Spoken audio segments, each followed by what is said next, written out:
Gereja Sitri Pemulihan Kupang mempersembahkan Soul Care, renungan untuk memelihara jiwa kita di dalam firman Tuhan. Selamat mengikuti. Ketika mereka mendengar hal itu, hati mereka sangat terharu. Mengapa terharu? Dari ayat 21 sampai ayat 36, Petrus bilang begini, Yesus ini yang kamu tangkap, kamu aniaya, kamu bunuh, kamu salibkan dia. Yesus inilah yang naik ke sorga dan mencurahkan Roh Kudus yang sekarang kamu lihat ini. Ini Yesus itu. Yesus inilah yang dibangkitkan Allah, dan tentang hal itu kami semua adalah saksi. Dan sesudah dia ditinggikan oleh tangan kanan Allah dan menerima Roh Kudus yang dijanjikan itu, maka dicurahkannya apa yang kamu lihat dan dengar di sini. Hati-hati loh, hati-hati kalau Roh Kudus sedang bekerja. Kalau saudara tidak mengerti, jangan. Itu hal rohani. Ketika mereka mendengar hal itu, hati mereka sangat terharu. Kata terharu di situ adalah penyesalan, kesedihan yang sangat amat karena perbuatan kesalahan di masa lalu yang sudah dilakukan tanpa kesadaran. Lalu mereka bertanya kepada Petrus dan rasul-rasul, apakah yang harus kami perbuat, saudara-saudara? Jawab Petrus kepada mereka, bertobatlah dan hendaklah kamu masing-masing memberi dirimu dibaptis dalam nama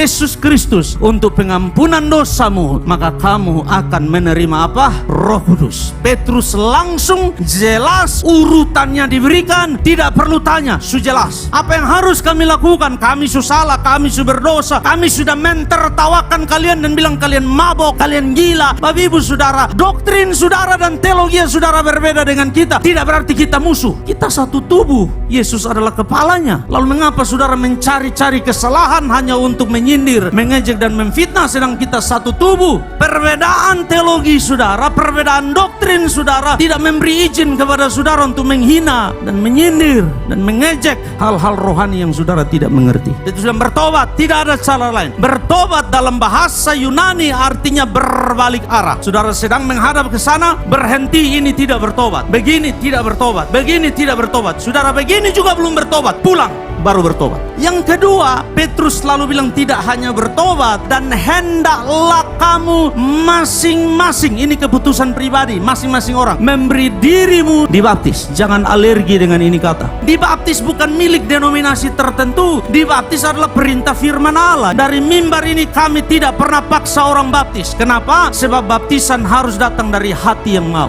Kalau tidak, engkau hanya menjalankan liturgi tapi tidak mengerti maknanya. Jadi kan mereka tanya, apa yang harus kami lakukan? Petrus bilang bertobat, dibaptis untuk pengampunan dosamu, supaya kamu menerima karunia Roh Kudus. Petrus bilang supaya kalian sama seperti kami. Kan dia sudah bilang ini janji untuk kalian, tidak hanya untuk kami 12 orang, untuk kalian, supaya kamu menerima Roh Kudus. Skill saja tidak cukup Bapak Ibu Saudara, tetapi yang masalah rohani kita butuh Roh Kudus. Saudara memilih, apa artinya? Apa yang harus saya lakukan? Bertobat, memberi diri dibaptis, karunia Roh Kudus beroperasi dalam hidup saudara, engkau melayani, mempersiapkan dirimu Tuhan pakai sampai hari kedatangannya, atau engkau menolak semua tanda yang Tuhan beri di hidupmu dan engkau bilang saya tidak terima. Bapak Ibu Saudara, saya belajar satu hal, untuk hati yang keras 1000 alasan diberi, dia akan menuntut tanda baru. Kenapa? Hatinya memang keras. Tetapi kalau hati yang lembut, satu tanda, dia akan kembali kepada Tuhan.